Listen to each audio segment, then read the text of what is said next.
વાત કરીએ ઊંઝામાં ઉમિયા માતાની શોભાયાત્રા। ઊંઝાના વિવિધ વિસ્તારમાં ફરશે શોભાયાત્રા। ઉમિયા માતાની 4 કિલોમીટર લાંબી શોભાયાત્રા યાત્રાધામ વિકાસ બોર્ડના ચેરમેને પ્રસ્થાન કરાવ્યું છે। મોટી સંખ્યામાં દેશ વિદેશના કડવા પાટીદારો પણ જોડાયા છે।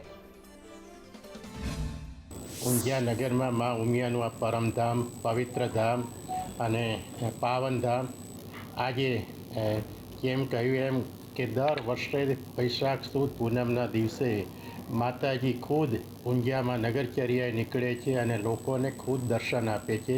લોકો માતાના દર્શન કરવા રેગ્યુલર આવે છે। આજે વૈશાખ સુધી પૂનમના દિવસે માતા જનજનના પ્રજાના સામે દર્શન કરાવવા આવે છે। આજનું શું મહત્વ છે?